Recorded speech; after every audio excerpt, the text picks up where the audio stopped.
This video will demonstrate the full deposits workflow between SingleOps and QuickBooks. Before getting started, make sure that you have set up everything within your QuickBooks and assign the appropriate information in your SingleOps company settings. We recommend that once deposits are enabled and fully set up in your account, that you run through a full test job to make sure everything is syncing appropriately. With that being said, let's get started. The first step, once deposits have been enabled in your account, is to apply them to a job.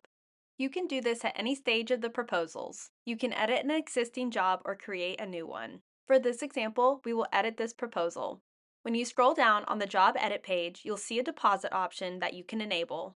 By enabling deposit, you'll be given options, deposit type and deposit amount. Deposit type will determine if you want to do a percentage-based deposit or a flat dollar amount, and deposit amount will allow you to choose how much.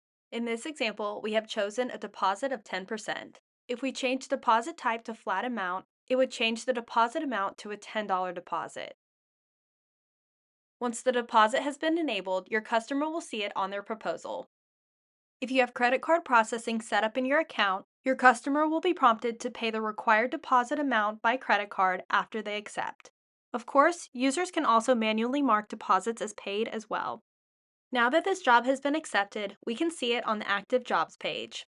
Note that any proposals that have been accepted and the deposit has not yet been paid will automatically be flagged as on hold. That will prevent them from being scheduled. This is a setting you can turn off in your SingleOps account settings, but by default, this job will be on hold until the deposit is paid. To apply a deposit internally, a user can go to the deposit, select Process Deposit, add the deposit method, and submit. A few things are going to happen whenever the deposit is paid.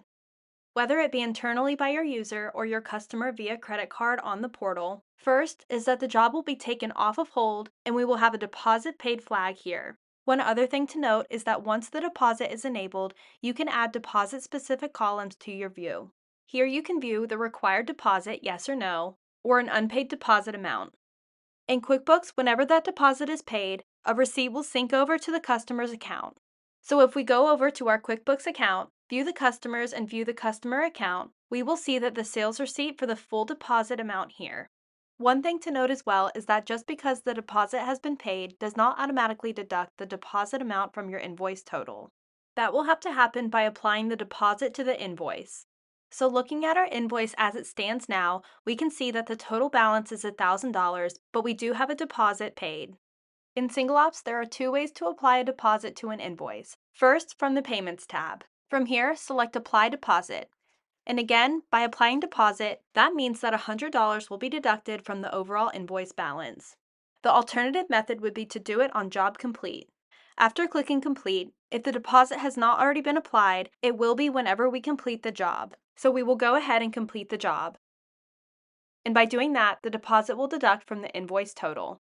Now, approve and close the job to sync that invoice and payment over to QuickBooks. A couple of things to note here is that most people will have their SingleOps account set up to sync the invoice over on job approval. However, the invoice will sync whenever you apply the deposit if your account is set up to sync invoices at the time of payment acceptance. We can see here now that we've applied the payment and opened the invoice, it should be changed to a balance of $900. Lastly, in QuickBooks, when the invoice syncs over, we have our sales receipt here, we have our invoice with the correct balance of $900, and then we have the payment and credit memo, which are linking the sales receipt to the invoice. And from here, you can add additional payments to the job to reflect the remaining balance due. This has been Deposits in SingleOps.